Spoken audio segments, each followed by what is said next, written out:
Hello and welcome to Open Your Mind Radio. You have myself, Alan James. Ah, myself, Stephen George. Good evening. Good evening. It's Sunday, the 9th of September 2018. Again, we have a packed show, loads of information, a great guest on, and loads of things to talk about. So just before we get into getting things started, just to let you know that we had the United Restart round table yesterday. There was myself, Detlev, Michael and Matt.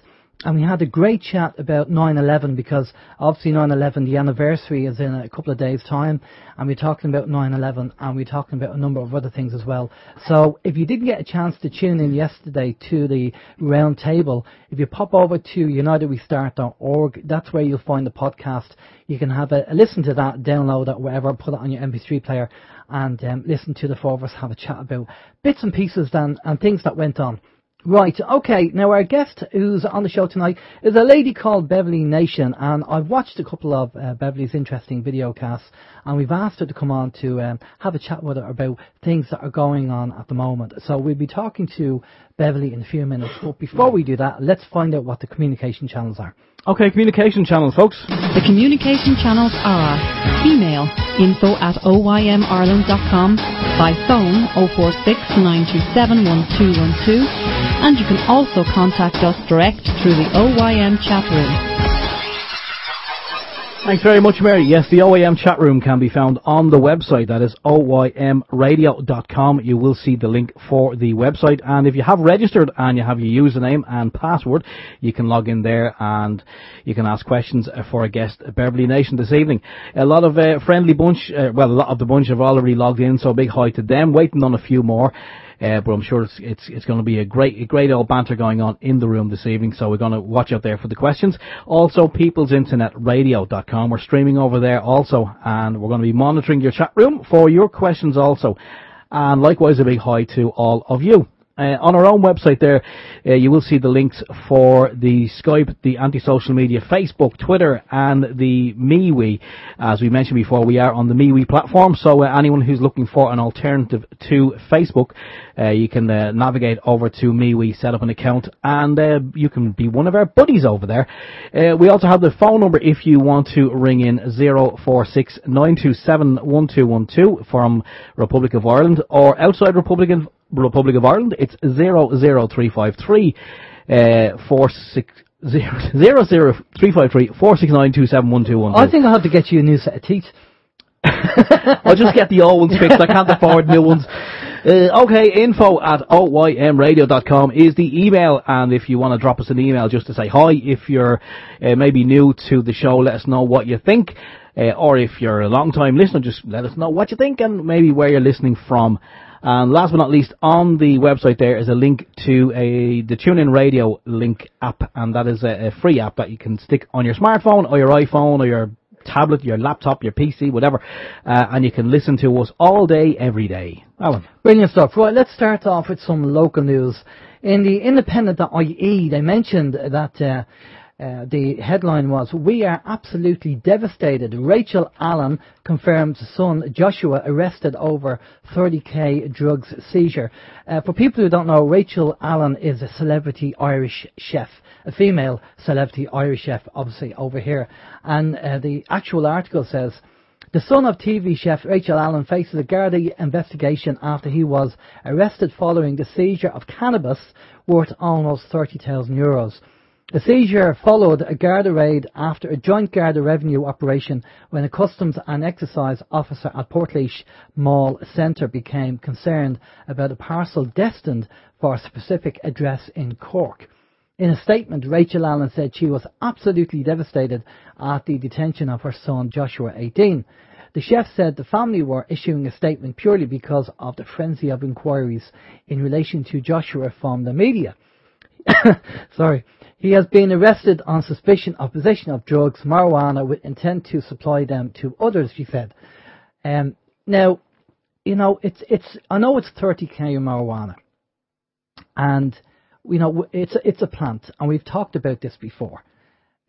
So, you know, was the intent to supply and be like a drug dealer, or was he getting in and using it to, you know, create, I don't know, hash cakes or... Well, that's what I was just thinking. His mother being a chef, like, maybe there was a little bit of there might be something going on there, you know. Cakes to make with cannabis. So, you know, I don't know. I'm just... It's a waste of police resources as far as I'm concerned, because we've talked about cannabis and marijuana before and what it's all about. So we won't go down that road again. But the next article seems to be quite interesting, considering Joshua here seems to be in trouble with the police. So let's find out what the police say. Yes, this is another one from independent.ie, and it says 4 Gardaí suspended in cocaine probe won't face criminal charges. Sorry? They won't face criminal charges, and they've got cocaine? That's what it says. And this young chap has marijuana. A little bit of cannabis. He's got 30,000. Okay, the Director of Public Prosecutions, the DPP, has directed that the 4 officers from the same Garda station who remain suspended from duty over allegations that they were involved in using cocaine will not be charged with any criminal offence. The decision comes after an investigation led by Senior Garda Inspector who submitted a detailed file to the DPP. There was not enough evidence to stand up criminal charges in this case, a senior source said, before adding that the 3 male and 1 female officers are still the subject of an internal disciplinary probe. Now that the criminal part of the investigation has concluded, the 4 officers will face an internal Garda disciplinary process, which is expected to take place within the next few weeks. You couldn't make that stuff up. I mean, so this lad has a plant, and he's been arrested. And he's going to get probably the law thrown at him. He'll get the book thrown at him, yeah. And you have 4 guards who are taking cocaine, and they'll have internal disciplinary, and they'll be brought in, and they'll be slapped on the hand. Don't do that again. Now go off there and get some drug dealers. Put that back in the evidence room. But the funny thing is, I mean, we heard, now obviously we don't know whether it's true or not, but through the grapevine, it says like that they don't have enough evidence. But from what we've heard, I think it was the female guard, she actually acknowledged, she put her hand up and she said, okay, you know, fair cop, you caught me, yes, I was using this and here's who I got it from. And they don't have enough evidence. They don't have enough evidence, you know. It's you can't write this stuff. You know, really. Yeah. I mean, it's unbelievable. It's in your face, and they just get off. Anyway, how's your week? Yeah, my week's been okay. Not too much to report, in all honesty. Just two very quick little items. One was, my wife was telling me there earlier on that there was a gentleman he was driving 57 kilometres in a 50. This is another kind of local interest. He was driving 57k in a 50k zone, and he was banned off the road for driving for 6 months. Probably got a fine as well. Don't know any more information on it at this time, so maybe if anyone else does, you can share it with us. But you know, it's definitely one rule for them and one rule for us. And the only other thing that I want to mention is after last week's show. This is kind of interesting. Well, it was interesting for me and worrying at the same time. After last week's show, I went home and I was met at the door by my wife, who looked very worried. And well, suppose, like a lot of women, you know, they like an old worry. Okay. Yes. Well, they do. They do. Yeah. Like, anyway, I inquired as to what the problem was, and she told me that my young daughter, anyone who listens to the show will know, like how we kind of. All the vaccination thing, and we didn't go through with vaccinations. And she said there's something sticking up at the back of her throat, but she does have tonsillitis. So I just assumed, okay, it's obviously some more inflammation from the tonsillitis, but it wasn't. And when she stuck out her tongue and I looked down, bear in mind the child is completely happy. There's no issues going on. She's running around, she's playing, but she does have a sore throat. And when I looked in her throat with a little flashlight, I did actually jump. I jumped back because I'd never seen this before.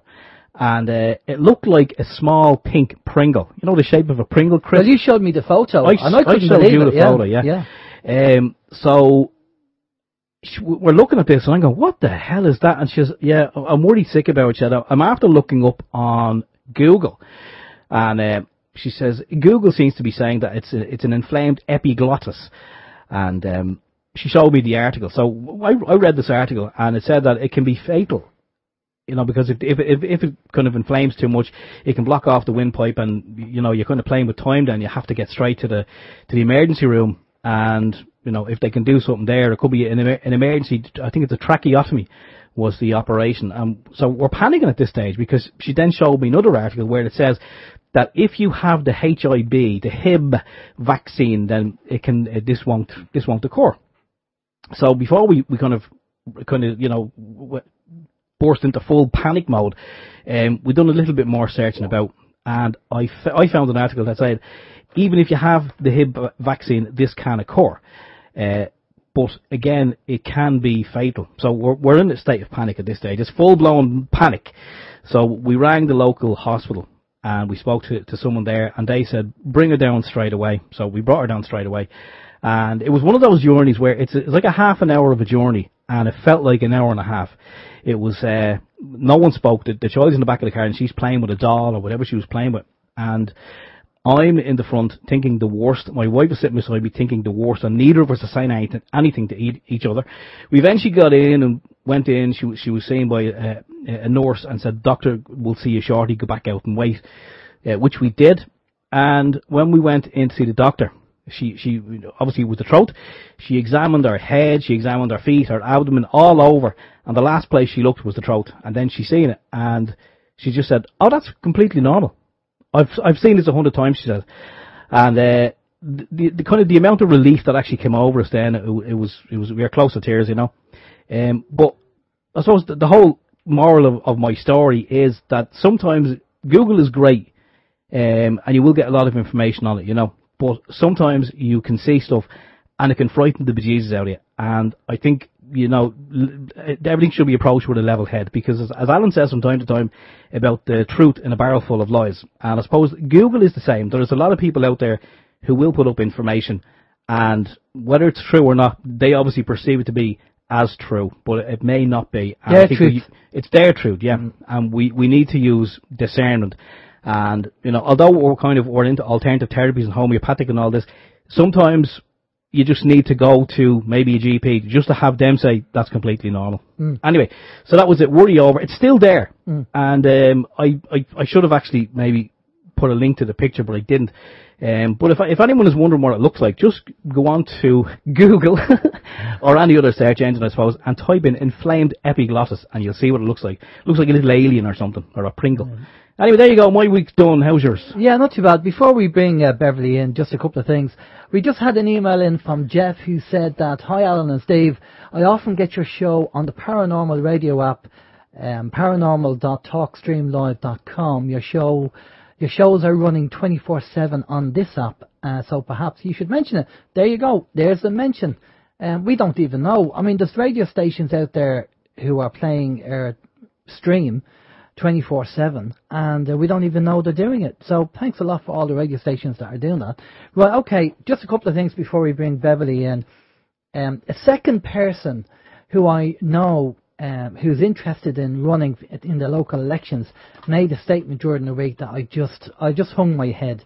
I really did. He was having a pop at Trump about his comments about women, obviously not having a clue about the work that Trump has been doing to remove paedophiles and to stop human trafficking and stopping the deep state destroying the planet, even under constant threat from assassination, him and the family.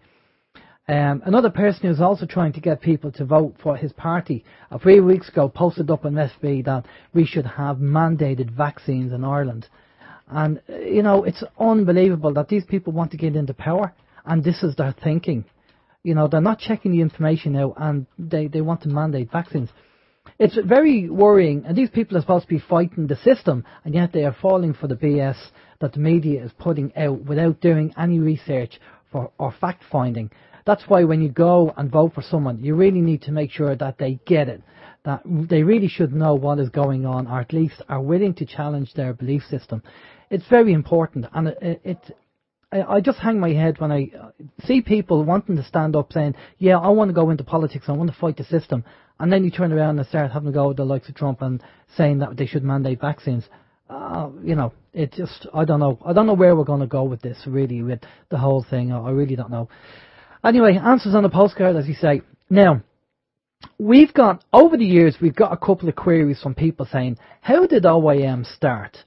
You know, where was the fundamentals? Where was the foundation of OYM? Where did it start? So what I did during the week was You're not playing an old clip, are you, by any chance? No, of course not. No. Thankfully. This is going way, way back. Okay. OYM started, obviously, originally when I lived in London and when I woke up. And what I did was I put together a very basic website from a psychological point of view, explaining how things happen in the world and how these people get away with it using the psychology to do it and manipulation. And this was done in 2005. Now, I was still in London at the time. So, and then I obviously mentioned the book that we obviously came off to Ireland, and the universe got myself and Steve together, and then the rest is history.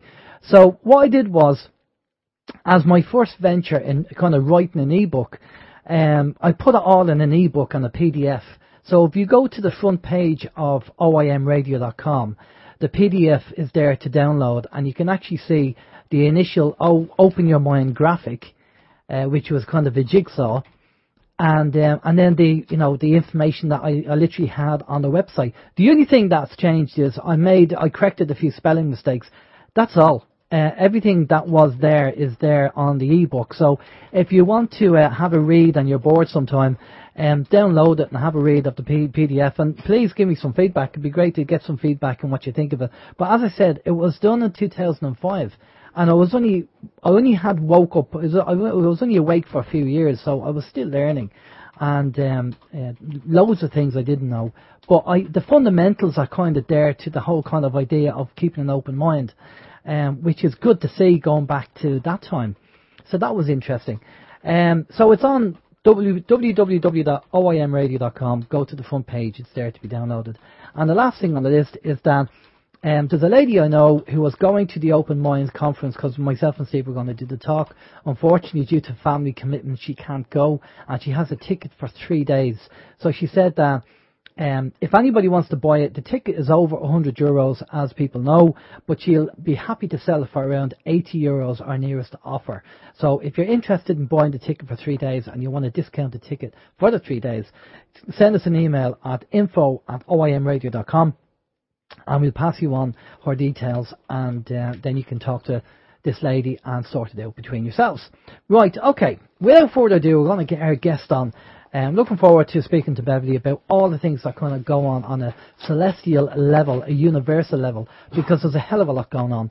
But before we do that, Steve's going to give us a readout of her bio. I certainly am, and a long bio it is. Anyway, in 2012, Beverly's mother passed away, and she began seeking a way to communicate with her. Through her efforts to communicate, a whole new world opened up.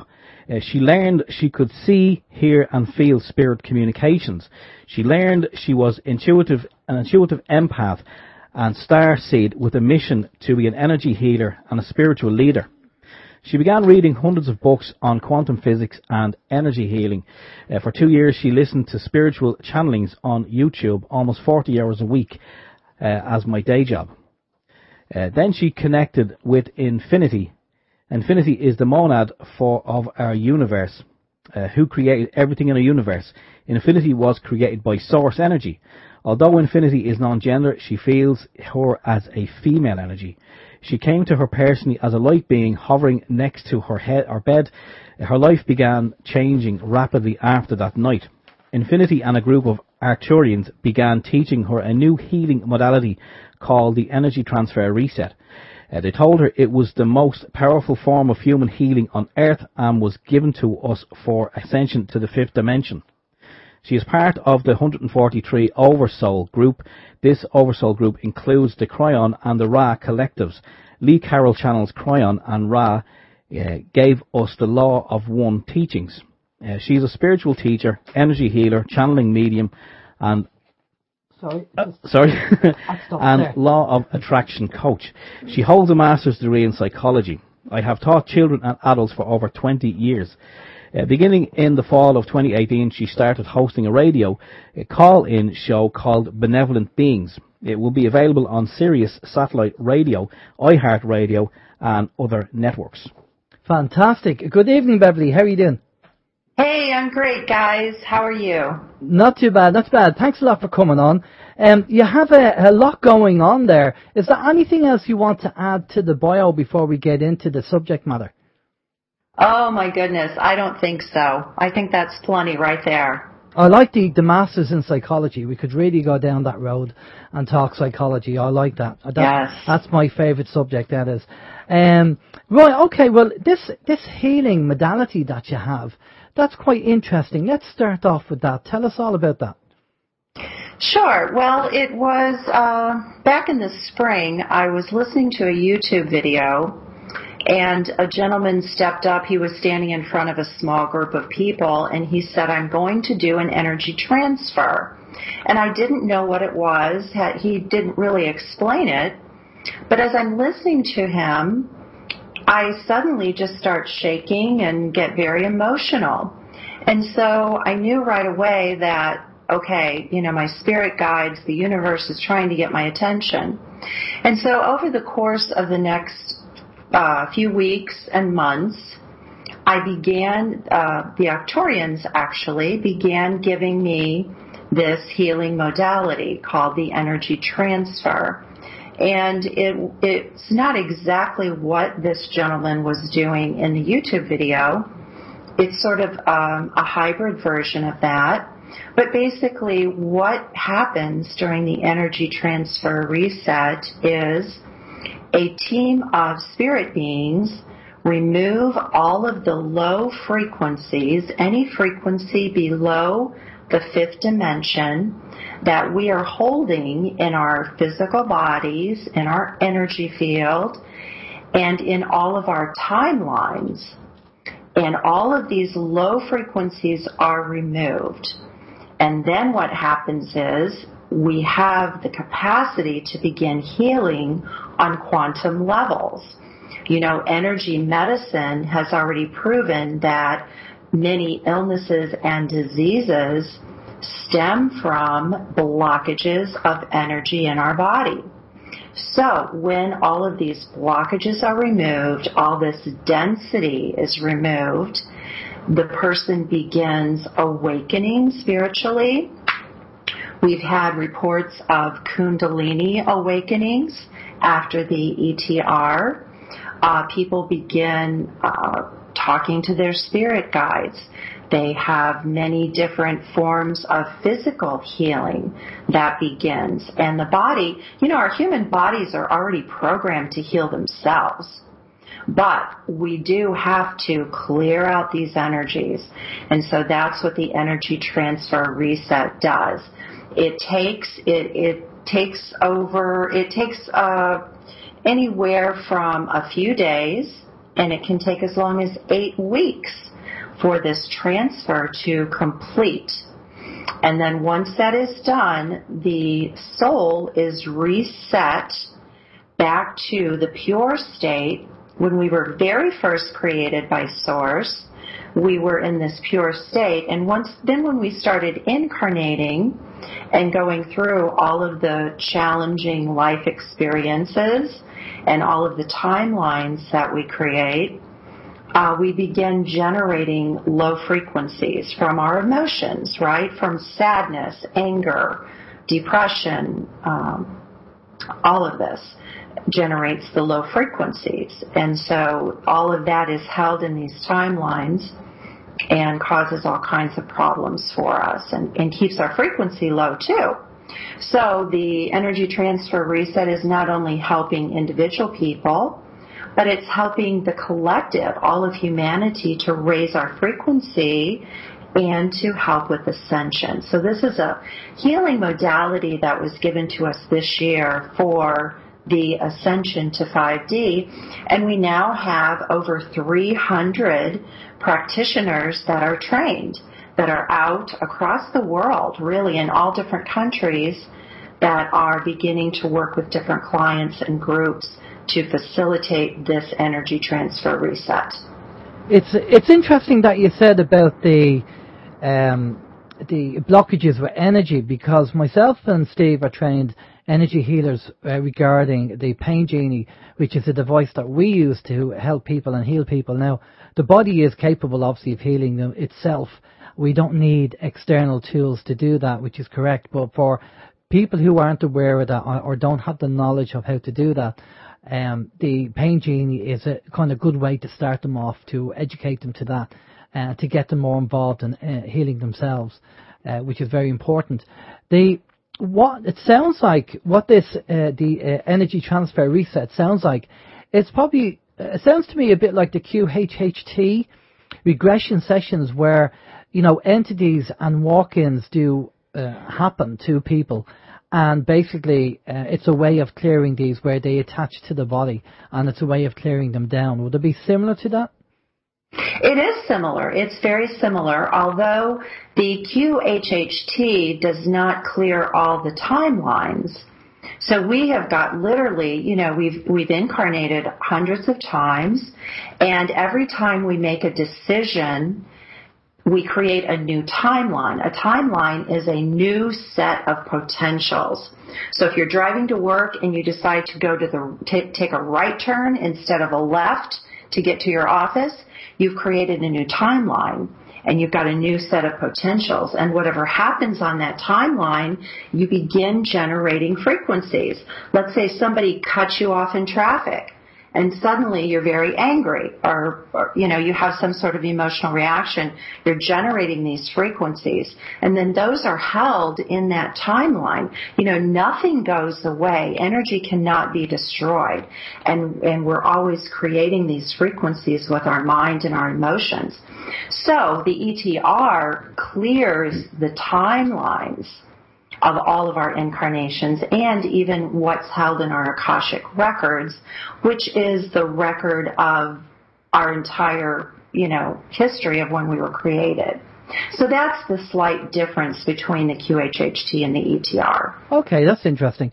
And what about the Arcturians? When did they get in touch? Just go through that process and what happened there, because obviously you hear about the Arcturians, you hear about the Pleiadians, and one or two other races who communicate. So tell us your own personal experience and how they did that. Well, one night I was meditating, and I had already started learning about the energy transfer, but they weren't really, I didn't realize they were behind it at that point. And I was meditating one night, and I always I just say, you know, I'm open to any benevolent beings above the fifth dimension if you would like to communicate with me. And so I hear the name Windsor, and I see this face, and Windsor is an Arcturian in the ninth dimension. And so then I began developing this relationship with Windsor, and she visits me at my home. I don't see her physically, but she'll turn my printer on and off, and then I know she's there. And then when I quiet my mind, I can start communicating with her. But she has been the leader of this and has brought together a large group of Arcturians. There are also Pleiadians that are helping with it. There are also Andromedans that are helping, and Syrians. So there are many different races that have come on board as this thing is sort of mushrooming and gaining momentum, and more. We're even getting requests from those in non-physical, because any being that is still in the process of incarnating benefits from removing all of these low frequencies. So now it's moved beyond just humans over to non-physical, where we're getting requests from ETs that want to participate in our sessions. Wow, that's interesting. And obviously, you just mentioned it there with everything going on. We keep hearing and people talk about this is a great time to be on the planet because of the changes that we're going through. And there's talk of, you know, inverted commas, the event. Other people would say that it's multiple events and there's multiple energy waves coming in. And, you know, I don't really know. I have my own ideas on that. But what's your take on the whole idea of the energies changing and what people are feeling at the moment? Well, back in May, I really believed that the event was going to be one event where there would be something, a flash in the sky, a wave of energy, or something that would completely transform our world in one event. But since then, I've learned that the event is a process, and that's my perception of it now, is that it has already started. Our ascension has already started, There's really nothing that we have to do. It's happening for us. It's happening around us. Our bodies are changing. Many are reporting, and you guys have maybe heard this from listeners, their diet is changing. That certain foods they can't eat anymore. All of a sudden, like overnight, many are saying they cannot eat meat anymore. So there's physical changes going on as our body goes from carbon-based to a crystalline base. And so, again, this is going to be a process. And for each person, it's going to be a personal experience. Everybody is ascending at their own rate or their own accelerated pace based on their own openness, their own level of awakening, and their own frequency. So it really is, Alan, it's a process, and it's also a personal perception and a personal experience. Okay, we have heard that, all right. People do go off certain foods. They're not eating certain foods which they used to eat. Definitely the aches and pains, changes in their body they're feeling. There seems to be an awful lot of that. Yes. A lot of people are, either they're not eating, or they're not sleeping, or they're getting headaches, or they're just aches and pains in their body, and a whole load. Some people are getting cold or flu-like symptoms as well. Yes. And all this is, I assume, the change from the carbon-based life form, which we are, to the crystalline, which is what they're talking about. Where that brings us, I don't know. What's your take on that? What happens? I mean, are we physically going to change, or is it just an energy change from the carbon-based life form to crystalline? How does that work? Well, everything is energy, of course. Yeah. And so our perception, we're in this and we're programmed to perceive energy as a solid mass. We're not able to see it as, the frequencies that energy is. So it is an energy change, of course. And when, many are reporting the ascension symptoms, like you're talking about, just random pains or headaches or overwhelming exhaustion, I receive these flashes of heat, just intense heat, like someone's holding a blow dryer up to me.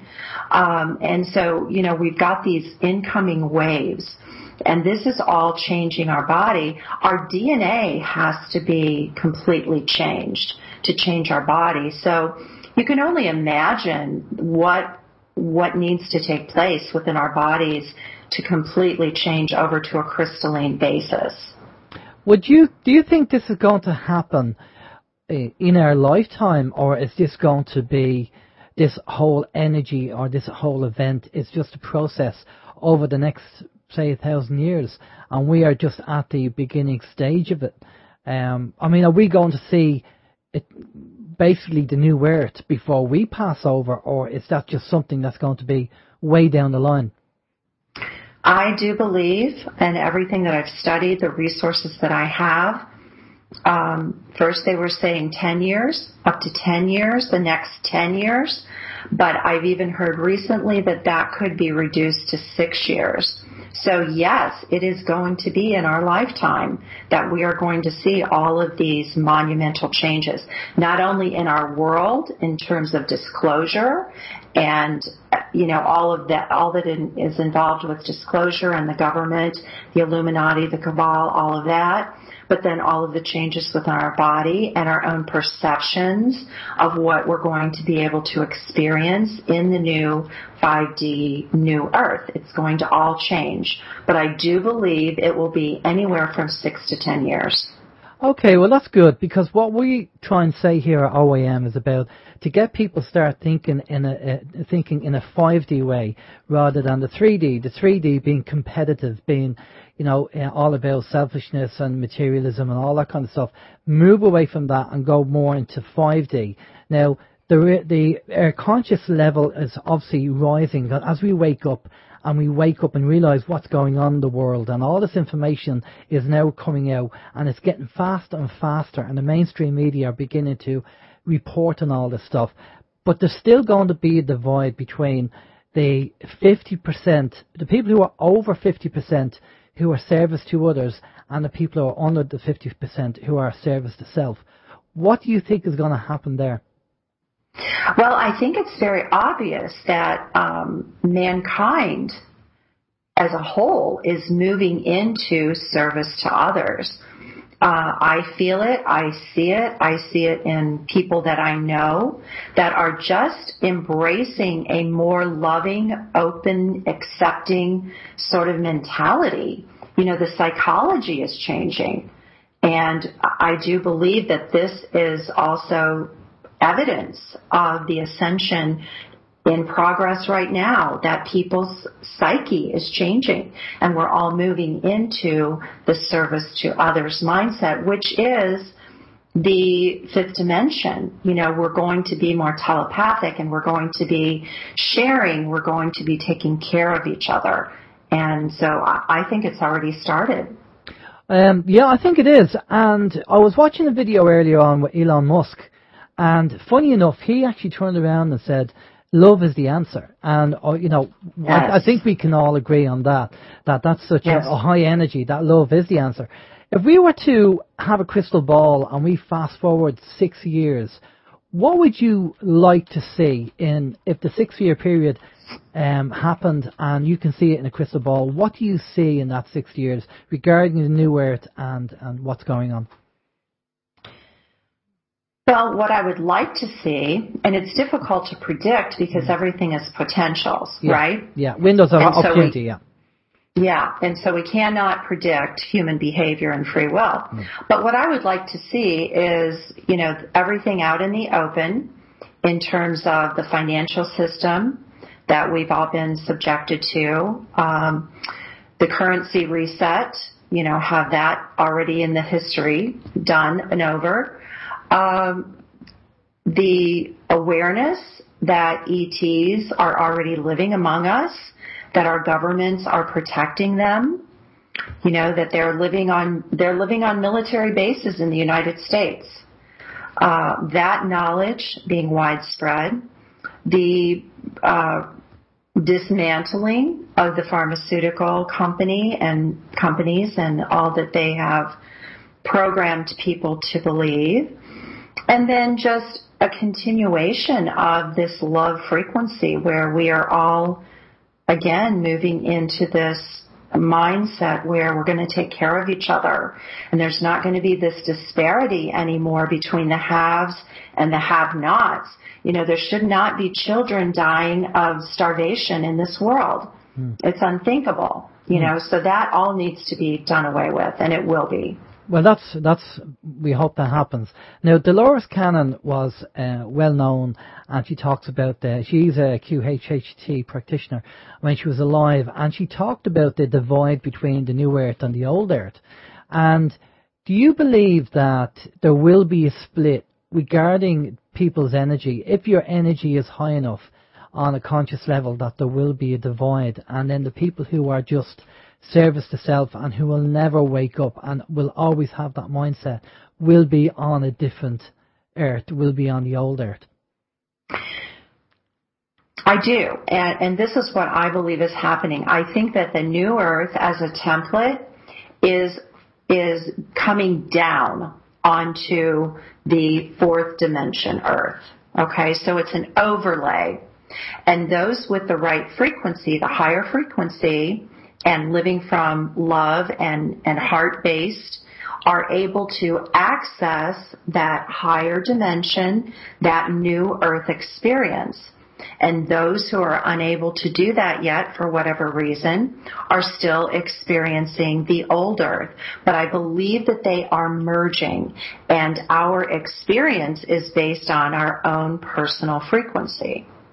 Okay, so does that mean if the new earth is going to overlap the old earth, that because that's going to be a dimensional difference, that because we will have ascended to the new earth, that we will see the same earth, but because we are on a different frequency, we won't see the people who are on a lower frequency?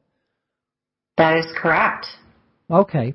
Well, that's That's what I get from that. Okay, well that's because, you know, one of the things that we have talked about on the show, and people have said to us, they haven't seen, there's people that they haven't seen in a long, long time. And you wonder why, and you think, is that because you just haven't seen them? Or is it a case that you have transitioned in some way to the new earth, or maybe you haven't and they have? Yes, that's correct. If you no longer match their frequency, they are not a part of your reality anymore. And of course, we always say, from a psychological point of view as well, and an energetic point of view, to, you know, be careful with energy vampires and look at the 6 people that are around you, and do they add positivity to your energy? If they don't, then kind of keep them at a distance. If they're negative, definitely keep them away from you. And it's all got to do with the 5D thinking. And this is what we're trying to talk about and promote as well, because we need to get out of that, you know, me, and the competition side of things and move to the 5D. Okay, over the next few years, you're saying about 6 years, and we know it's about potentials and windows of opportunity. What do you see happening in the run-up to them 6 years? Have the Arcturians given you any information, any predictions? You know, when you're on a higher dimension, you know, time is a man-made construct, and construct, I should say. And so if you were in the middle of a desert and somebody said, "What time is it?" you wouldn't be able to say it, because, you know, you kind of look at the sun, but you'd have a guess. And when you're on the 5th dimension or higher dimensions, that's the trouble with a lot of the spiritual people, that when they give you information, they can't give you a time, because time doesn't exist in their dimension. So what they normally say is, well, watch out for this, and watch out for this, and watch out for this. That's when you know something's going to be taking place, or an event is going to happen. Have you been given any information from the Arcturians about things what to look out for? Well, I know, not specifically from the Arcturians. My main focus with them is the healing work. But I did get a reading from Saint Germain, those who are familiar with Saint Germain, about the global currency reset. You know, that yes, this is a real thing. Yes, this is going to take place. And there are already many parts of the plan that have been completed. And so I think in the next few years, there is going to be some type of chaos, you know, as the banking system is going to fail. Many large corporations are going to begin failing. If there is the global currency reset, as they're telling us, and wealth is distributed to every human on the planet, many will have no need to work in the slave-like conditions that they're currently enduring. And so those type of businesses that are built with basically slave labor are going to implode. They're not going to have a workforce anymore. So we're looking at the next few years being possibly, you know, very crazy and chaotic. Yeah, we have our doubts regarding the whole, maybe there will be a financial reset, but everybody in the world receiving funds is not going to happen. And the reason why we say that is obviously, number one, because our insiders have told us that, but number two, psychologically, if you look at what would happen to people, if that happened, it would destroy society and destroy the financial system. You couldn't put that amount of money into the system without it being accountable in some way. And we've been told by people who are in control of the financial system, let's make it very simple, that's something that won't happen. You know, I know these people are sitting around and they're listening and they're hearing about the RV and Jasara and Nasara and saying, oh yeah, it's going to happen on Monday, it's going to happen on Monday, and it doesn't happen. That's been going on for 25 years plus. But if you look at the psychology of it, forget about, you know, the control of the actual financial reset, but everybody in the world waiting to have 5 million or whatever in their bank account on Monday, it would cause complete chaos. And the solution, the reason why it's not, that's why it's not going to work. But this is what we've been told, Beverly. The solution is that money will be given to people to fund humanitarian projects, because at the end of the day, what you have to do is get the GDP of the country up to a certain standard. So what you would do is people would, and this is happening at the moment, Beverly. We can give you this information. We can give you the links to this.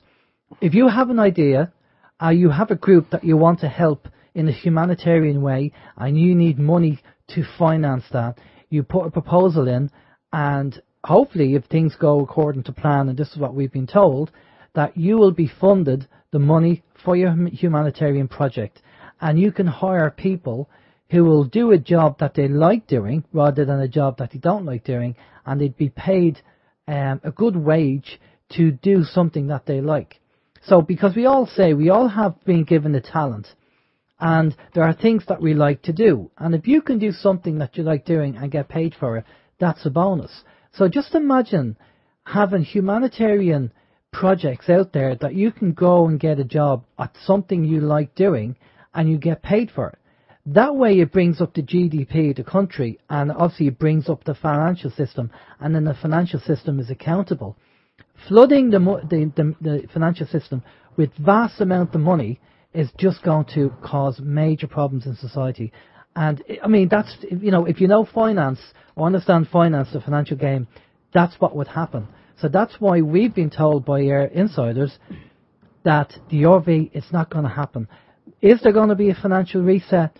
Yeah, possibly they might do a reset, because debt needs to be reset because of the whole idea of interest, and that needs to be, who do we owe this money to? So there could be a debt reset, and I can understand that. But as to everybody getting their 5 million in their bank account, I can't see that happening, because logically it just wouldn't make sense and it'd cause chaos.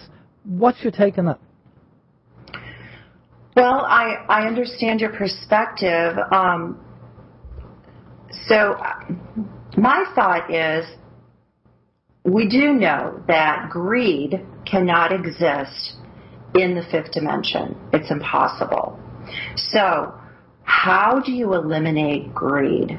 How do you reset a person so that they are no longer greedy? One way to do that is if everyone had the funds they needed for their own living, right? Yeah. The problem that I see with the humanitarian is that you've still got leaders, you've still got someone that is in control and receiving money. I think there is still a potential for that sort of system to have a leader who is controlled by greed.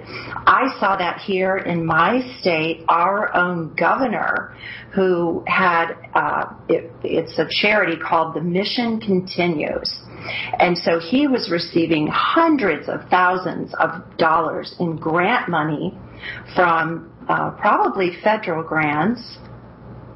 And he was taking ex-military people who were unemployed and, had PTSD and different conditions, and paying them meager wages to go out, sort of like Habitat for Humanity. I don't know if you're familiar.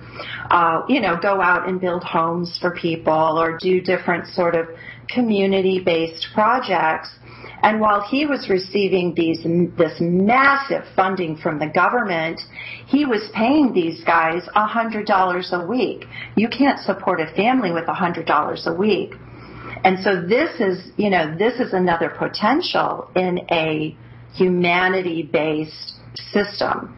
So from my perspective, I think we have to equal the playing field so that everybody has funds to take care of themselves. Yeah, I can just clarify how the system works. I don't want to go into too much detail because we want to focus on other things. But the actual new computer system is based on, it's a quantum system. It's an off-world system based on intent. So you won't have people dictating who's getting what, when, and where, because obviously it's based on intent, and they've already mapped people's intent globally. So if somebody tries to do something that they shouldn't be doing, they get stopped doing it. It's like, imagine the Arcturians being involved with their own computer system, and it's based on intent, and they can map your intention. And if the system knows that you're going to do it for the wrong thing, you don't get access to the funds. But listen, I'll send you some information on this, and then you can do a bit of research on it. I think you might find it interesting.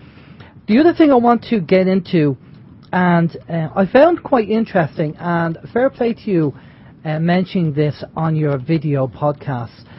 You are concerned about certain people in the alt media. And I know on one of your videos you did mention David Wilcock and Corey Good, and we just had a quick chat before we went live, and we were just talking about the alt media and about how a lot of people are being outed now for either being controlled opposition or they are in it for the wrong reasons. What's your take on the alt media? What's your experience with it? Well, I'm seeing that many of the YouTube channels, first of all, you know, we all agree there's the dark entities that are influencing everything, right?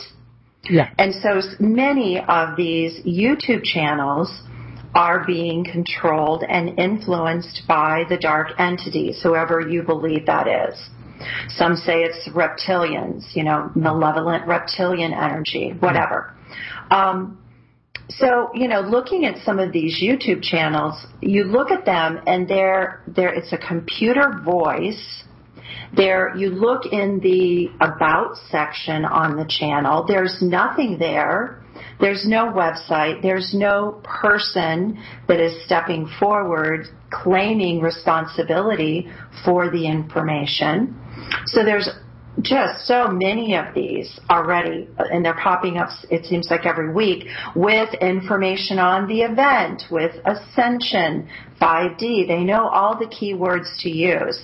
And the enlightened people are, you know, headed in droves listening to this information that is, you know, maybe 90% of it is accurate, but then the dark entities, these other influences, are going to interject confusion and fear. And this is what I saw happening with Corey Good and with David Wilcock. And at the end of the day, according to my resources, they are influenced by dark entities. Now, I'm not saying that they started out that way, but maybe they just veered off and took a detour, and that's where they are right now. And then, of course, you know, as we spoke about, you know, Gaia TV is very problematic. Yeah, exactly, and that's shutting down at the moment, Gaia TV, because we were told that the people at the top are involved in the satanic side, hence why probably David is walking away. The alt media we discussed just before we went live, but we've mentioned this on OYM before. We said about 75% of the alt media is controlled, or it's they're in it for the wrong reasons. I do remember you saying that on the video, and I thought it was very good and something for people to bear in mind. That you're right when you say there's a lot of YouTube channels out there, and they're using them computer-generated voices, and there's nobody taking ownership of that information. So people just have to kind of assume that I'm the same. If I hear a computer-generated voice, I just change to something else. I go to another channel. I just can't stand them computer-generated voices. But nobody is owning the information, and I think that's very important, Beverly, that you mentioned that on your video cast. That people, if you're going to listen to people on what they say, they need to be people that you've the radio shows or video casts that you can see, you can hear. They have a website, and you're familiar with them, and then they own the information, which is great. But these computer-generated video casts are just potentially, as you say, stay away from them, because when you, as John Irwin said, and we said it earlier in the show, when you bury the truth in a barrel full of lies, it's very hard to find it. So how have you found it? Is there anybody that you would recommend that you would say, actually, I like this person's information? Well, there's quite a few that I listen to on a regular basis. I prefer channelers, I do. So I love Lee Carroll channeling Cryon, Esther Hicks channeling Abraham. Brad Johnson is a very solid spiritual teacher. He channels various entities. Let's see, Jim Charles, he channels various entities. I listen to Jim Charles a lot. There are others too. I think the key is does the content generate fear? Because that's the bottom line of the dark entities, is fear and control. I started noticing, I was getting emails and people are asking me about certain YouTube channels. I got a lot of emails about Corey Good and things that he was saying. And it was really generating so much fear among awakened people, which is sort of a red flag for me because, moving into the 5D, we're moving into a heart space of love. It's not a fear-based mentality. So, right there, if you are listening to a message and it generates a lot of fear and concern and confusion, then that's a big red flag that there's a problem. Yeah. I think definitely have to be careful. I mean, we won't say to people they don't have to go down the rabbit hole, but they have to be aware that there are negative forces out there because we do know people, and I've had a psychic attack myself. You have to know how to deal with it. So it's not a case that you have to go down the rabbit hole, but you have to understand the negative side so you can deal with it if that happens, because there's more and more people might be suffering from that. As the cabal and the negative entities are losing control, they'll be ramping up their attacks, as we know. So it's good for people who are spiritual, open-minded. If they're feeling they're going to be getting attacked, or there might be a chance of that, just to know how to deal with it and to avoid, obviously, the negative. On YouTube, especially, if you get people talking and they're saying, I'm sure you've heard of Beverly where they're going to say Planet X and Nibiru, and here's a comet coming in, and this comet's coming in, and and it's all kind of pushing the fear stuff. And years ago when we first started the radio show, we would kind of we kind of be not fearful, but we'd kind of be aware of it, Steve. Wouldn't you say that? Kind of, Planet X and comet coming in and floods and all that. Now, what we say to people is, look, treat it as information. It's not negative, it's not positive, it's just information, and that's it. Now, if people perceive it as fear porn, well, then it's fear porn to them. When they need to kind of wake up and say, okay, I'm just going to treat it as information. I'm not going to swallow it, because that's the worst thing you can do, because it's a lower vibration. So I think people just have to be very careful. Yes, I agree. Okay, what we're going to do, we have a few questions that's come in from our listeners, so I'm going to pass you over to Steve, and Steve's going to go through the questions with you. Okay. Steve. Okie dokie. A question from Peter, and Peter is wondering, Beverly, do you have any insight on how the Akashic records work? As in, he says, the mechanism by which the recordings are made. Well, everything is frequency, and, we exist within a hypercube or a tesseract. So everything is held in sort of a timeline or a plane, and these are frequencies that are held, and that's our history. Our history is the frequencies. It's the energy that that is the essence of us, and every single thing that we've ever thought of, all of our emotions, everything that we've done, it's a complete imprint of who we are and our history.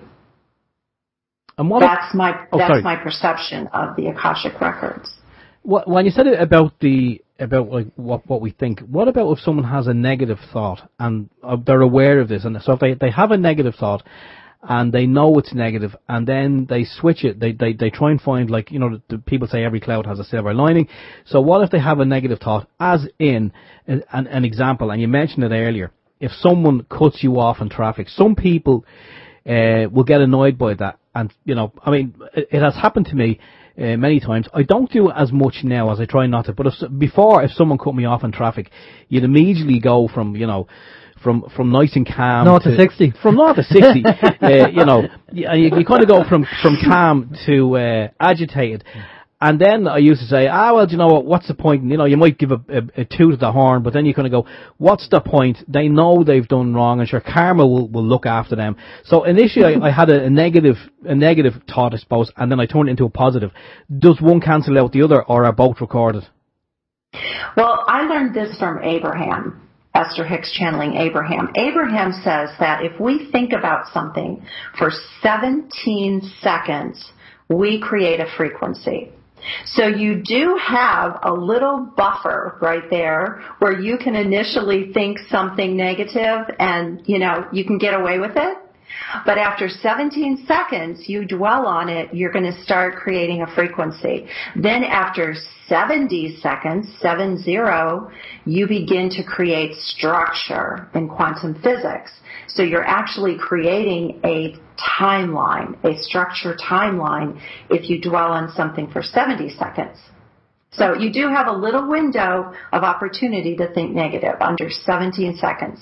So does that mean that if you were in meditation and you were focusing on your the positive side, because obviously we can manifest things, apparently we're getting into that now, that works the same way? In manifesting during meditation? Well, if you focus on something positive for 17 seconds. Oh. Yes. Yeah. Yes, absolutely. Absolutely, yes. That is the whole key to manifesting, is our focus and our emotion and, staying focused on something for 70 seconds. You're going to create it. Exactly, because what we concentrate on expands, as they say, Mm-hmm. and it's good to put. Now, obviously, that's a generalization regarding the timing, but the idea is the more you focus on something, which we've said before, the more chances you're going to develop a frequency and a construct for that, or timeline even, maybe, depending. And so that's interesting to put a kind of a time on it. And so we need to all start focusing the positive and focus over 70 seconds. And 70 seconds is nothing really to focus on something if it's going to be positive. Right, exactly. That's interesting. Steve? That's kind of, it kind of strikes me as very similar to the law of attraction, because as we've all, and I've done this, Beverly, and I'm sure everyone who is aware of it has done it too. But I have often been going somewhere and it may be busy, and I'm looking for a parking space. I visualize, I concentrate, and I suppose I manifest that parking space. And I normally do it probably when I'm 5 minutes away from where I'm going, and 9 times out of 10, when I get there, the parking space is available. It may not be the exact one I was focusing on, but it will be maybe either side of it, but it's there. Is that a similar thing? Yes, exactly. You can also change the lights. If you notice that you can get in a space where you're getting all green lights. Yeah. Yeah, that's it. Okay. We create our reality.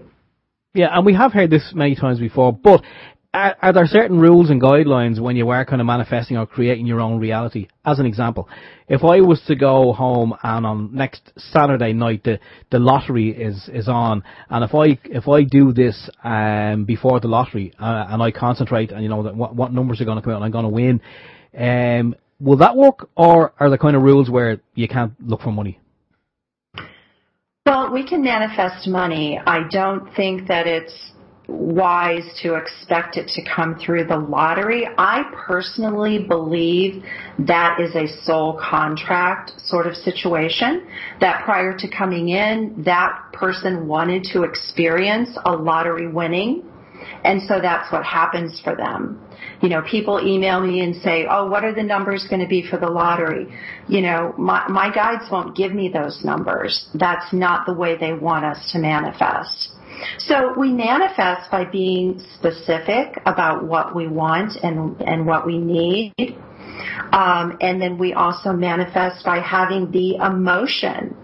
For example, somebody wants to manifest a new car. They need a better car, a new car. Then believe that, you're going to receive it because you're certainly worthy of it. Everybody is an extension of Source. Source is worthy of everything. Then go test drive new cars and feel the emotion of sitting in a brand new car. And just embrace that emotion.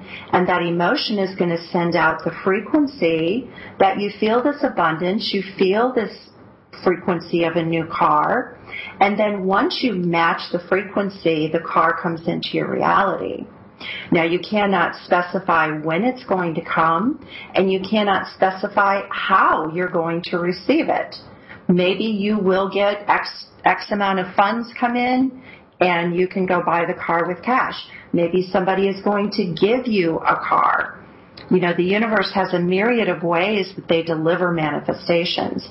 But we must be specific about what we want, and we must feel the emotion of already having it. So the 5D is where we're going to. So manifestation is going to speed up because there's a delay with the 3D. So we should technically be speeding up the manifestation going into 5D. Correct, yes. And many have already, commented to me that they think about something and almost, within 24 hours, it's coming into their reality. Okay, that's very fast. Steve? In relation to the 70 seconds, I know, like, if you're gonna concentrate on something for maybe 20 seconds or 30 seconds, yeah. But 70 seconds for a lot of people, and I've noticed this as well. When you are kind of focusing on something, and you want it to be all that's occupying your mind, it's very difficult because other stuff starts to come in. Is that just a natural thing that happens, or is there something else in the universe that maybe is kind of affecting your thoughts because it's whatever you may be manifesting, it's not meant to be? Well, I think an easy way to focus is to make a list of things that you want to manifest. All right. So at one point in my life, I've been a millionaire owning 10 homes, and I've also been homeless. I've experienced it all.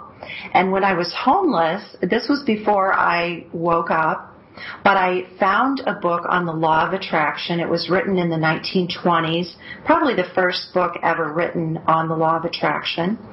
And after reading that book, I created a list of words, and these were my words. I said health, wealth, riches, luxury, money, travel, new business. And I said those words over and over and over. I easily said them more than 70 seconds each time. And within 6 months, I had gotten really sick. That was a part of my homelessness. My brain had shut down, and I couldn't work. And so within 6 months of beginning to say that list of words, my health was restored, my brain function was perfect, I had an inspiration to create an event, so I created a new business. It was very popular, successful. I moved into a beautiful loft. I bought all new furniture, and I had $10,000 left over. And all I did was say those 7 words. That's all I did. But words are codes. And so, again, going back to your point, trying to focus on something, just create a list of words of what you want to manifest. Well, you have to take action as well, Beverly. I mean, we don't want to make it that simple. You can't... Surely you didn't sit back and say them words and did nothing. I'm sure you obviously put other things in place, while you were saying them words for things to all work together. I did. And what happens is you start feeling inspired, right? So I'm saying new business, but at that time I had no idea. But then I got the inspiration. Oh, okay, I'm going to create this event. So yes, I sat down and I started creating the event. And then, everybody that I needed to help me came into my life. Everything, just all the pieces started moving towards me. So yes, it does take action. Okay, Steve. Yeah, the only fear I would have is, if you were, and this is a worry, like, I suppose, for a lot of people, if you wanted something, I don't know, anything at all, but if you wanted to bring it, you wanted to manifest something, and you're concentrating on it, and obviously the universe will work in mysterious ways to give you what you ask. But sometimes I often wonder if you want certain things, can the universe do negative things in order to fulfill what you want? As an example, let's say, for argument's sake, you want that new car, and you're focusing on the new car, and all of a sudden you inherit money to get the new car. But in order for you to inherit the money, a family member or a parent has to die. Well, it's been my experience that we do not have to be hurt in order to manifest. It's very likely in that case that was already a part of your plan. You know, it was the timing for that person to leave or whatever. But I think in general, no, I don't think the universe ever has to injure us in any way for us to manifest something. I think maybe if you have kind of your soul contract and things that you have to experience in this life which might contradict what you're looking for, probably the soul contract would overrule your manifestation of what you're looking for, maybe. What do you think, Beverly?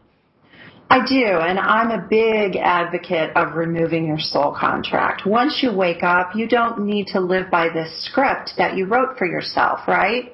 We came in, we knew we're going to be asleep, so we decided, okay, these are all the different situations that I want to experience while I'm asleep. Well, once we wake up, we don't need that plan anymore. We don't need that template running in the background all the time. So, you know, all we have to do is tell our guides, please remove my soul contract. I'm done. I'm awake. I'm ready to now manifest the life that I want to live. Okay, that's interesting. We haven't actually heard that before about ripping up the contract. How easy is that to do, Beverly? It's very easy because we're in control. We have full control over our experience, and we have free will. So you just talk to your spirit guides and say, remove my soul contract. I'm done. I suppose if you think about it, you know when you join a new job and you're not sure what needs to be done, you have to be guided until you get to the stage where you use your own initiative and you know what needs to be done, and then you're off. So that's it. So you know what they do is here's your soul contract, because you don't really know what you have to do when you come down here, but when you actually wake up and realise what needs to be done and what it's all about, well, you don't need the contract anymore because you've actually got there. Yes, that's it exactly. Great illustration. Good. Okay, Steve. So he's not just a pretty face. No, I'm not even a pretty face. Well, we always say he's got a face for radio. That's it. A question from Chris, Beverly. Chris is wondering, what is, and this is a question that we have had several guests on before, and Chris has asked this question previously because he's seeking answers, and he obviously wants to get different answers from as many people as he can to figure it all out. And the question is, he says, what is the Archon/the Greys agenda, and why do they perform alleged abductions? Well, you know, I think that the Greys, you know, they're playing a role. Right? We're in a game. This is a game. It's like a drama. And there's the good guys and the bad guys, and there's this battle going on. And so they're just playing that role of the darkness, of the polarity. Beyond that, I cannot say what all of their motives are. I kind of see it from the higher perspective of just the game with the darkness versus the light.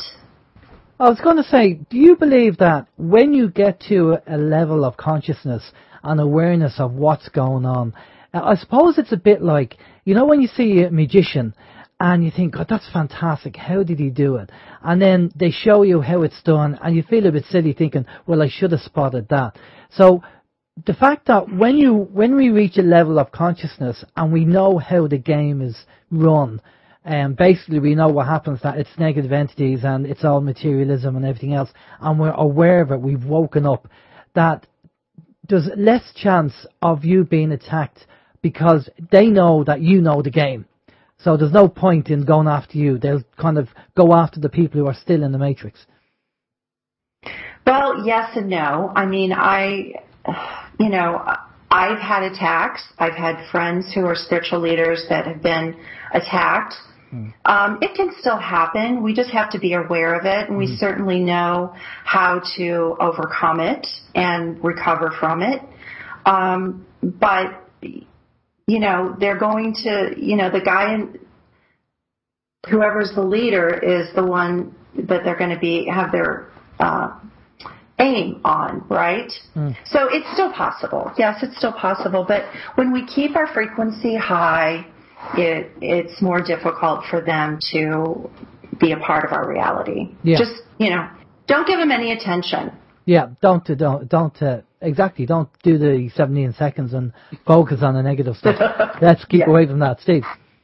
Okay, Moon Girl is wondering, Beverly, have you ever heard of Nassim Haramein and his work on the unified fields, explaining the 64 tetrahedron leading to a Christ consciousness?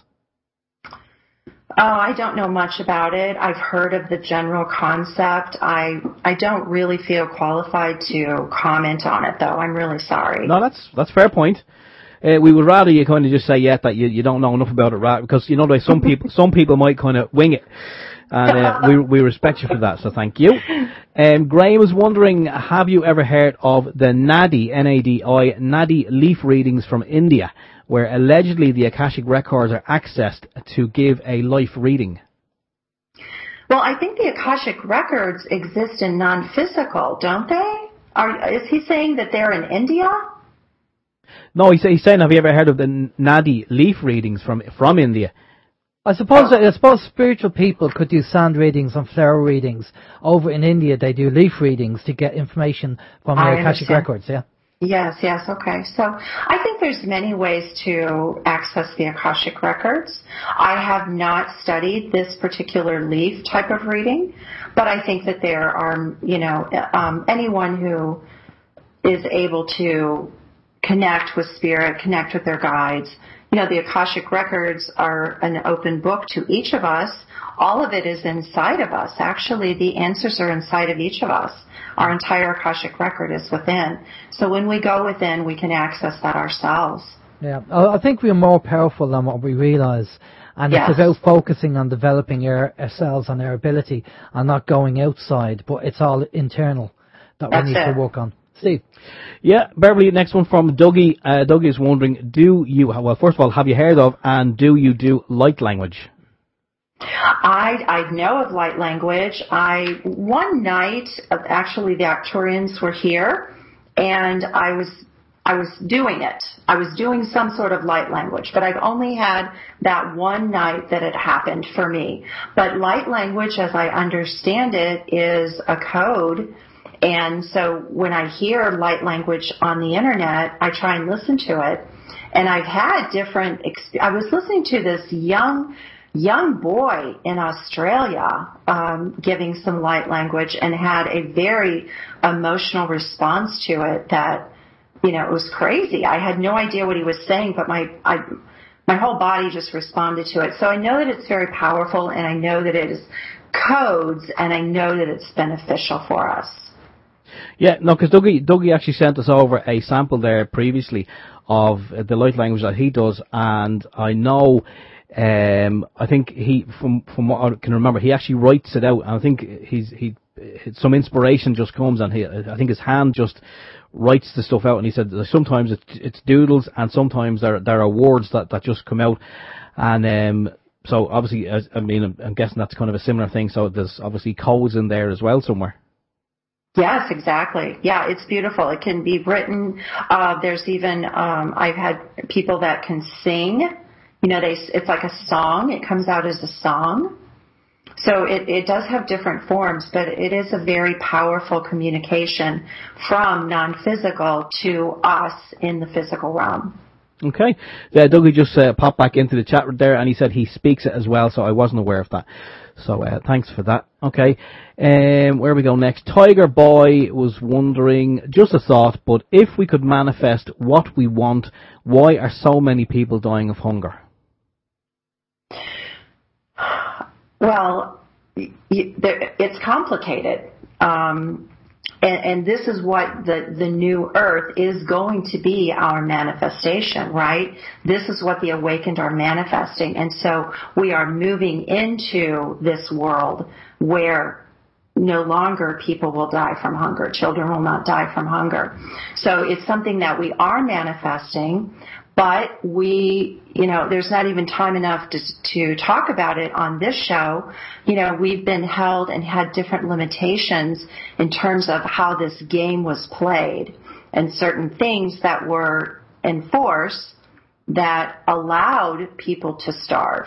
But all of that is going away. Yeah. It's been hijacked by negative energies and it has to change, and that's what's happening now. Yes. Okay. Well, we continue. Chris just popped a note in there as well saying the Nardi leaves are physical papers in India. It's alleged that every person's life journey is in the leaves. So that's quite interesting. I wasn't aware of that. And Annie is wondering, can I ask you what demon theology is? That wasn't specifically for you, Beverly. She's just kind of putting it out there for anyone who may know what demon theology is. Well, there's a lot of stories. People create stories. They create all kinds of histories of things. No doubt that there were one or more individuals that collaborated and created some sort of theology based on perceptions of demons. So, this is all a part of the game. This is what we're in. Everything is an illusion, right? The only thing that is real is Source, and we are an extension of Source, so we are a part of that reality. And Source is love, the love frequency, unconditional love. And beyond that, everything else is games. We incarnate different ways, different lifetimes, different species. We may incarnate as an ET species. All of this is for the experience. It's for conscious expansion. So I don't get really bogged down with stories and theology and things like that, because it's usually based on man's perceptions of things. Okay. Thank you for that one. And Moon Girl's wondering, can drum beating or bowl ringing, chanting, etc. raise your vibration? Yes, actually the bowls can clear energy in your home, in your energy field, in your body. So absolutely, these are very high frequency tools for healing. I don't know about the drumming. If that was the case, I'd be on the 9th dimension by now. Oh, the drums? Okay, Yeah, I was focused on the bowls. Okay, no, so drumming, yeah. I guess it depends on the drum. Yeah, that's what. So the regular listeners know I'm a drummer, and Steve's learning the drums as well. That's why I said over 30 plus years playing the drums, I should be on the 9th dimension by now. There's something going on. Yeah. I'm just probably doing the wrong beat. That's probably what it is. It is. Just finally, Beverly. Finally, at the moment we get more questions in. Have you any other advice, I suppose, for people in other ways that that work and are beneficial to raising your vibration? Gratitude. Gratitude is the quickest way to raise your vibration. And let me give you an example. When I was working my day job and driving to the office every morning, as soon as I got in the car, I would start a long list of things that I was grateful for. Just every little thing. Food, a warm bed at night, my healthy family, all of these things. And I was able to move myself into a different timeline, a higher dimensional timeline. So when I got to the highway, where normally, the freeway, it was bumper to bumper traffic, on those mornings when I raised my own frequency, I could get on the highway and there would be very few cars. And others have told me that they've done the same thing. So gratitude is a frequency that is right up there with unconditional love. And it's easy to be thankful for every little thing that you have. We all have abundance if we just sit down and think about it. Yeah, I think what we do is we focus on what we want instead of looking back and look what we've achieved and what we have. Yes. And it's a common thing that because we keep focus on we want more, but we have achieved quite a lot. Would you say that the fact that you had a successful business and then you had the issue of being homeless, you learned a level of humility which made you more knowledgeable about how things worked? Definitely. Absolutely. I know this was something that I wrote into my soul contract. It was something to experience, but it was such a gift, and I wouldn't change anything. It was an amazing 9 months of my life being homeless, and it definitely brought me to a really deep place of humility, and it was beneficial. Yeah. Well, I think, folks, you just need to have an attitude for gratitude, and just, put it out there. I mean, a lot of the things you're saying there, Beverly, in the books, like you've probably read and seen the DVD, The Secret, and yes. That's based on the law of attraction. And if people haven't read the book or seen the DVD, I recommend watching it because it's very, very interesting. They don't just talk about putting it out there as to in a positive way. And gratitude is very important. You mentioned that, but also the ability to heal, and how the mind controls the body. The body doesn't control the mind controls the body. And they gave you examples from NASA, and obviously the chap in the hospital where he could only move his eyes, and he said, "I'll be out of the hospital in 6 months," and the doctor said, "There's no chance of that happening." And 6 months later, he actually walked out of the hospital because he focused on doing his own healing. And we do have the ability. We all have the ability. We just need to be able to focus on it, and because we're all energy. At the end of the day, we are all energy. And more of this information is coming out, and more people are realizing it and waking up to it. And it's all going down the 5D route. That's really what it is. That's where we're going. And we'll have all these abilities. Hopefully, if it is in the 6 years, that would be fantastic. It'd be in our timeline, which would be fantastic. Steve, you got another question there for Beverly? Well, I have a question. I'm going to formulate a question from it. It's a conversation that's actually going on the chat room, and I don't know if it probably is worth mentioning. I'm just wondering if Beverly has ever heard of it.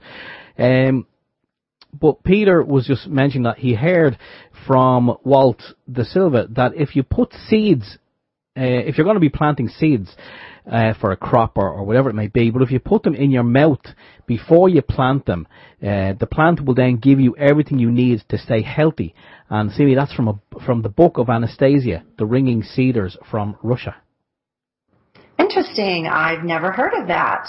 Yeah, I've come across that idea of putting the seeds in your mouth. I have read about it before, but I've never thought about doing it. And that might be a thing to do, because we have been talking about being self-sufficient for whatever might happen down the road. Because, I suppose what we're going through is like a woman giving birth to a baby. We're going down the birth canal at the moment, and there's going to be a lot of pain and suffering. But at the end of the day, when the baby's born, then we'll have the joy that comes from that. And obviously, we're going through that stage now. We're seeing an awful lot of what's going on. Some people are suffering more than others. There's a lot of climatic change going on, and a lot of people are suffering. There's flooding and volcanoes are going off. I mean, last week somebody said there was 77 volcanoes going off within 48 hours of each other around the ring of fire. So there's an awful lot of activity that is actually going on. And I don't know, Beverly, do you think this is all part and parcel of the change that Gaia has gone through with this new Earth happening? I do, Alan. I think it's Gaia, releasing pent-up energies and frequencies and moving frequencies. We know that storms are able to dissipate low frequencies. So all of the weather events and the volcanoes and the hurricanes and all of that, it's definitely a part of the ascension process. And do you think there's a reason why some countries or some places are getting it more than others? Again, I think it's based on the frequency in that area, the frequencies that need to be cleared. Okay, so certain parts of the planet are getting more because of the energies. Okay, that's interesting, because obviously we are seeing an awful lot of activity now. One of the things that we've been told about is about the solar minimum, and that's happening, and we're going to have more extreme winters and more extreme summers for the next few years. I don't know whether that's part and parcel of it, but there's one belief by somebody who was told by an entity that the volcanoes going off are going to have a magnetic effect on the sun, and that's going to cause what people have said the event is, which is a big flash. Now, I don't know whether that's going to be a CME and it's going to knock out all the electronics and we're going back to the Stone Age, or whether it's just a flash to raise our consciousness to a higher level. Have you come across that theory? Well, I've been told that we've already had some. Are you speaking of like a solar flare? Yeah, like a solar flare, like a CME that's going to hit the planet, and it'll actually increase the consciousness level of the people on the planet. Yes, I've had that come through in my readings, that there are going to be different, not just one flash, but there could be a series of flashes that are like this, that will have different purposes, related to awakening and ascension and, the magnetism of the earth. And have you heard about the 3 days of darkness? I have, and I don't have a lot of confidence in that happening. Okay, because obviously the belief is that the Earth will stop revolving, because we know that the Earth is out by 23.5 degrees, or 23.4, somebody else said, and it has to be, the poles have to go back. It has to go back to 0 degrees, which will give the Earth a temperate climate. And basically, the 3 days of darkness will be something got to do with this change, the pole shift. Have the Arcturians or any of your readings come across any information related to that? I was given that it was not going to be 3 days of darkness. I just got a no, that is not accurate. Okay. It could be the fear-mongering again. So we have to kind of be aware of that. Have the Arcturians said anything about where they are in relation to the Earth? Because we've heard people, maybe they've channeled or maybe they've got some information direct from the ETs, but we've heard that there's apparently millions of crafts around the planet waiting on this event to happen. Have you got any of that information from the Arcturians? Yes, they are definitely with us. Their crafts are in the air. I've gotten footage from where I live. They were here. I was out at a park. They were there, and I got video footage. I even turned it into the Mutual UFO Network, which is a global organization, and they were very interested in it as well, and I got it in their database. But yes, they are here, and they are helping with ascension. There are many different races that are here in crafts and also among us, walking among us and living among us and helping humanity. They're all benevolent beings that are helping us. Have they said anything about them increasing their presence where people are seeing crafts more and more? Is that something that's going to be planned, or is there going to be, as some people believe, a mass landing at some time after the event?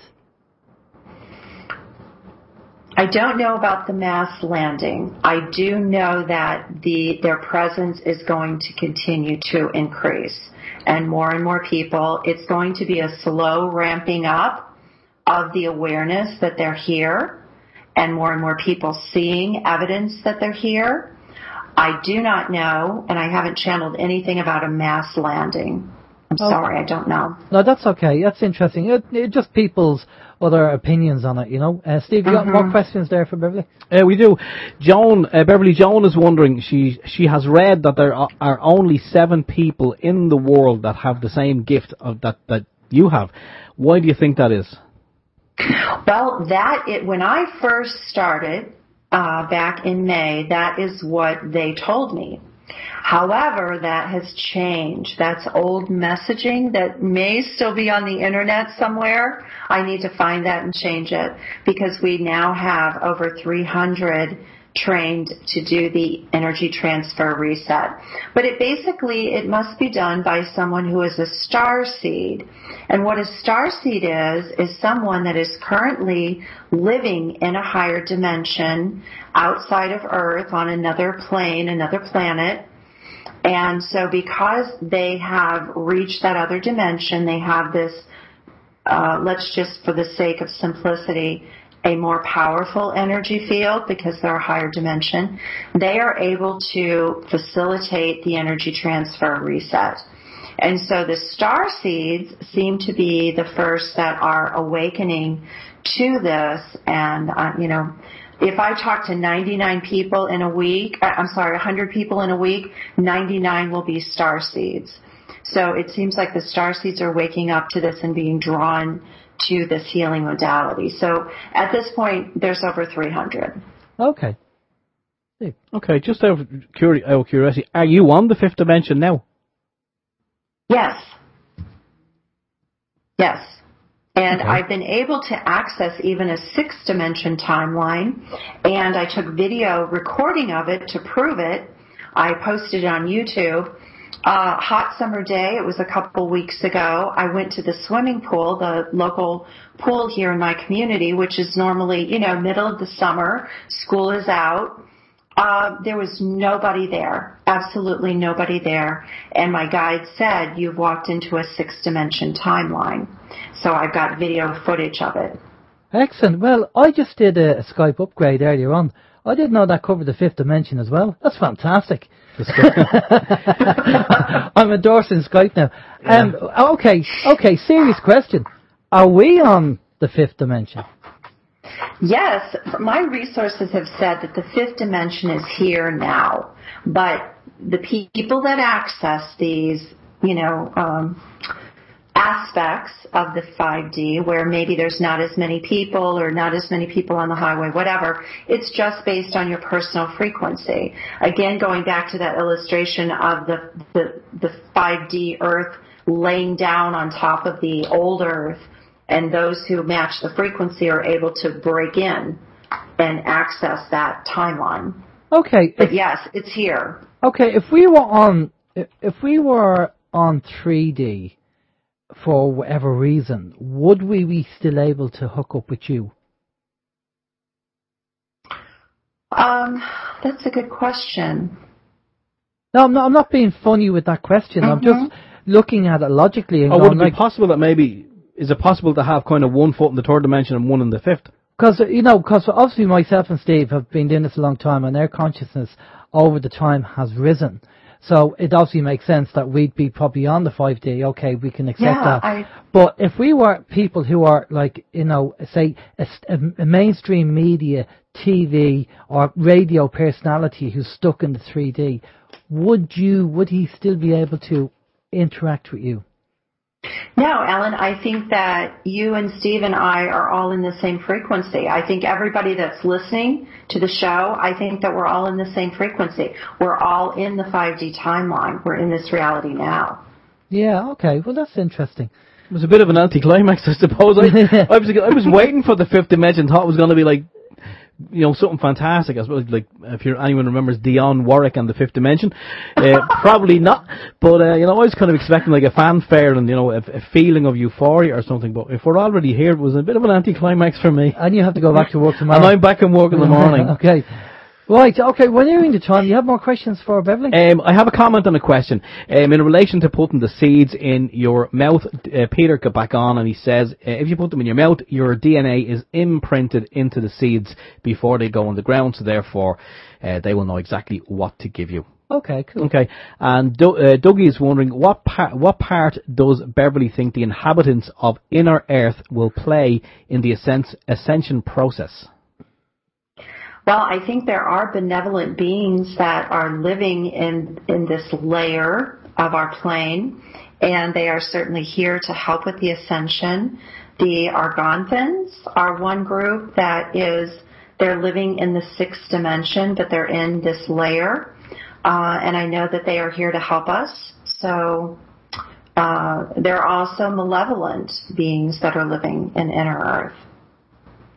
Well, okay. Yeah, we have heard about this, all right, about the inner Earth and Arcturians. Arcturians, and they will be part of the assisting the people of Earth to change to the 5D. It's very interesting, and it'd be great that you know, if we are on 5D, that's fantastic. And if it happens in 6 years, it'd be even better.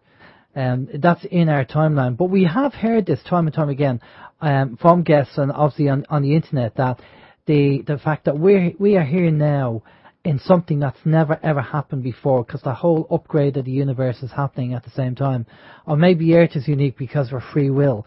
Now, we're supposed to be free will, and it was supposed to be free will, but was taken over by the negative entities, and that was changed. So we don't have free will. And I know they have this, what's the Star Trek saying about the Prime Directive? Don't go near intelligence or a planet that's of a lower level. But we have, I mean, they have to intercede, they have to interact, because the negative forces, negative energies have been manipulating us for hundreds of years, probably thousands of years. So it only makes sense that they get involved and make changes, to make positive changes, and try and speed up the event.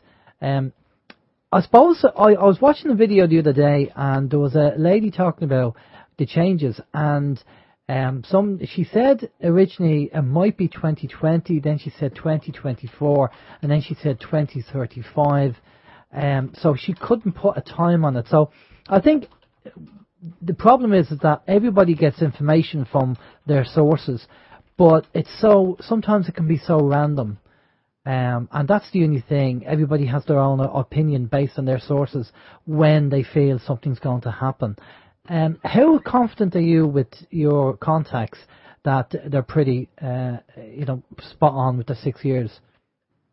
Well, I think the main thing to focus on is that it is a personal ascension. Okay. So you can move into a higher dimensional timeline, with or without the rest of humanity. So everybody is accessing this 5D world based on their own frequency. So that's why it's difficult to predict humanity as a collective when everybody will be completely awakened. Now, I do believe that everybody will wake up. Nobody is going to be left behind.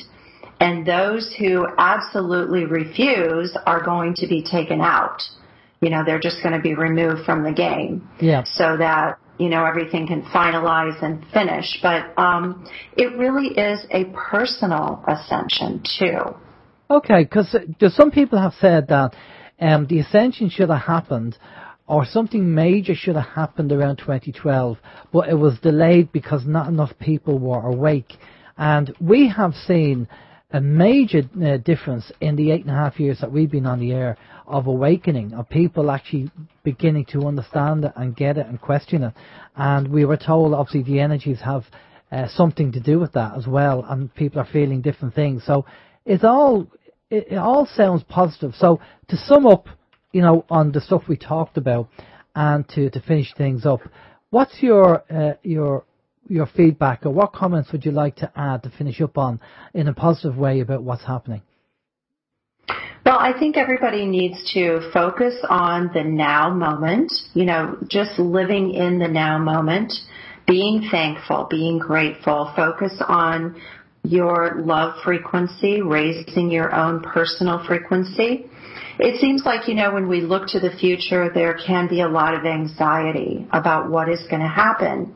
And there's no need for that, because if we live in the now moment, everything is always perfect. Eckhart Tolle, The Power of Now. If you haven't read it, I highly recommend it. And also The New Earth. He wrote the book The New Earth. And this is what he talks about in these books, is as we live in the now moment, we are the ones that are going to manifest the new earth. And I completely agree with him. So please, just don't be anxious about the future, about all of these, different possibilities. Just live in the now moment, work on your own frequency, and know that ascension is happening all around you. There's nothing that you have to do.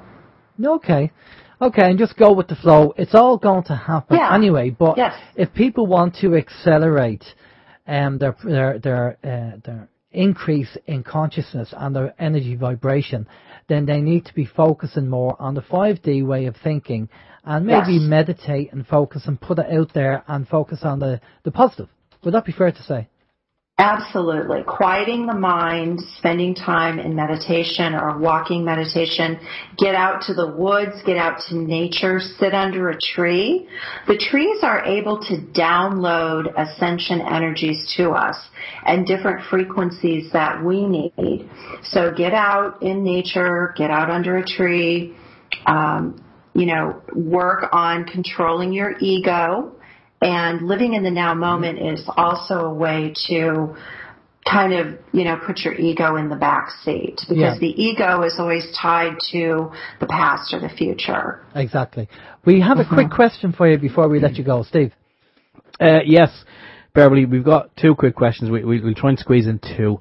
Moon Girl is wondering, are you related in any way to Lionel Nation? She says she loves his YouTube channel. I don't know if that's a genuine question or if it's a tongue-in-cheek, because I don't know Lionel Nation. He's the guy in Russia Today with the beard. Okay. Oh, okay. Well, I don't think so. I'm going to have to look him up. Lionel Nation. I'll look it up. Yeah. Could be a long-lost relation. He just went and had a visit with Trump in the White House. Okay. And he exposes the deep state and what goes on, and he does be on Russia Today on a regular basis. Okay. Right, this is for the final question from Peter. Peter's wondering, Beverly, do you know anything about Mount Shasta in America? He says lots of stuff happens there under Mount Shasta, and groups go there on tours to see what happens. Yes, Mount Shasta is a very high frequency area. And so, of course, many have been drawn there. They feel the frequencies when they go there. There are many different healing centers there. You can, go on a retreat, lots of different activities around Mount Shasta, but it's a high energy place with portals, portals to other dimensions. Sort of like Sedona, Arizona.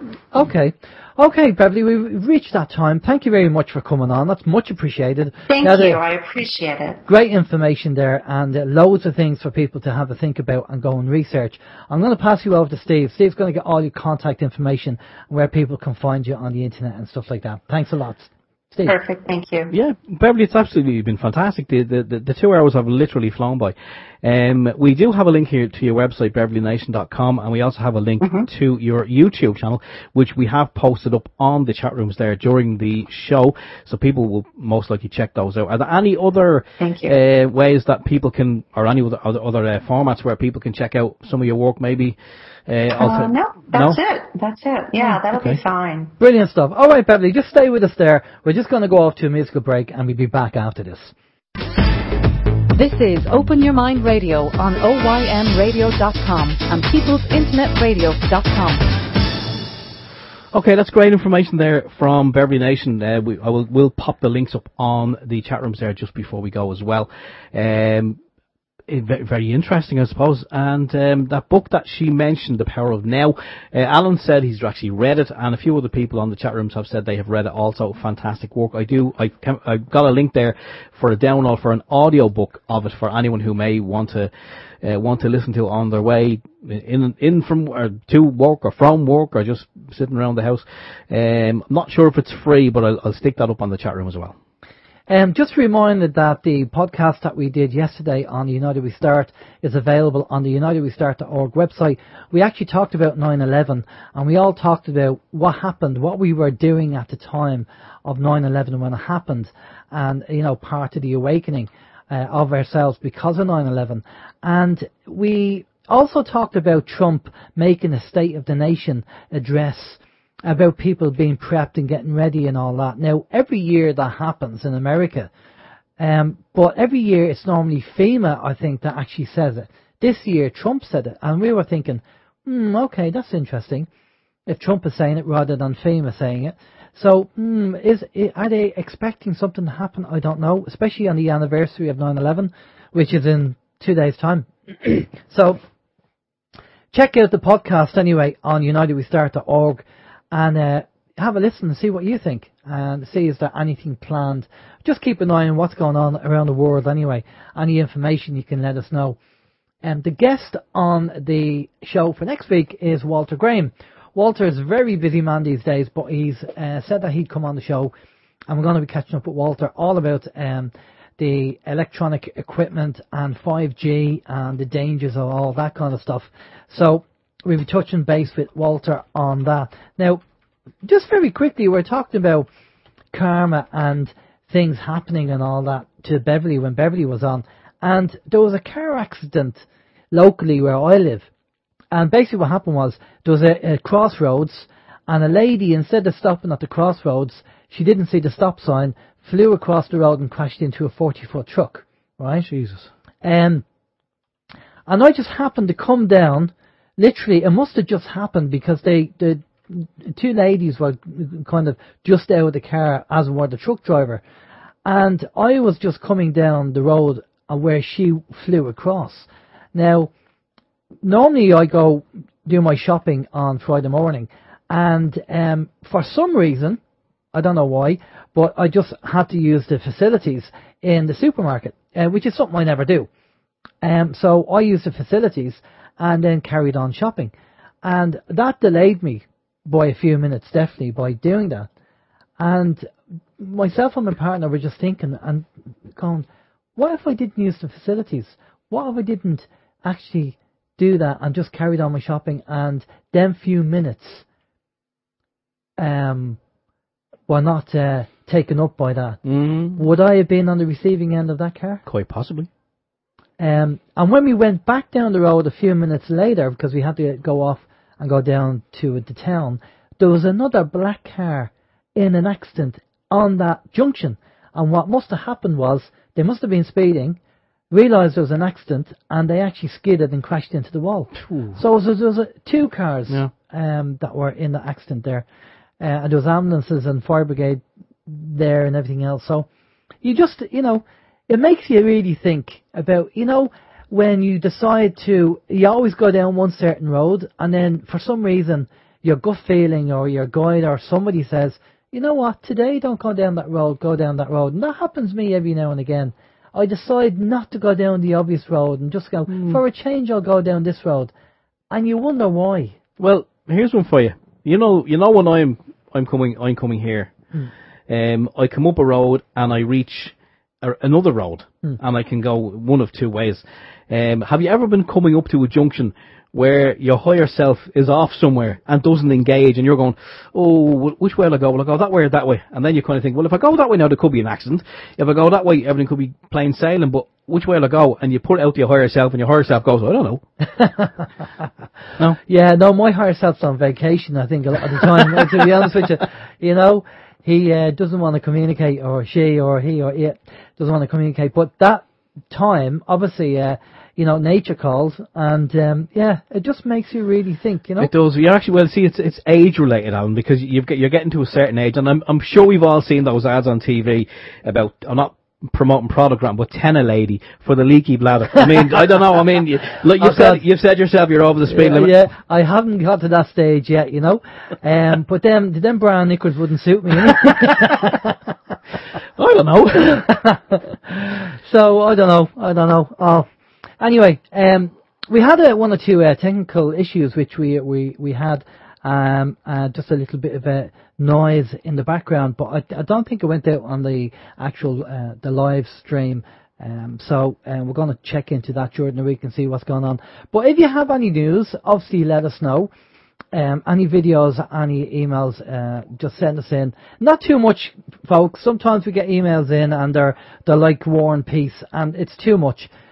Just links to quick videos or links to small paragraphs of information, which would be brilliant, and that would be great. Now, we're going to try and get David Dubois on the show again. We're trying to nail him down to a time.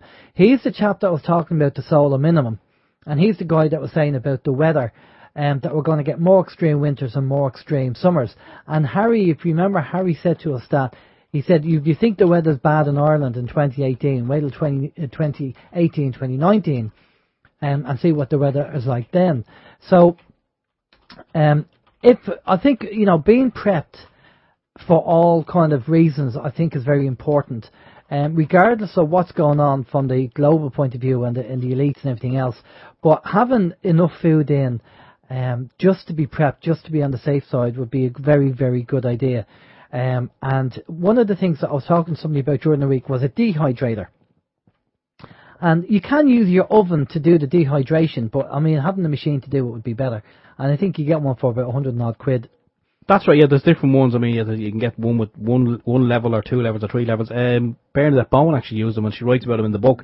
She says they're fantastic because you can get a lot of the veg that people don't normally like, or you can just chop up veg and you can dehydrate, and it makes a great alternative to crisps. Do you know how long it takes, how long they last if it's dehydrated?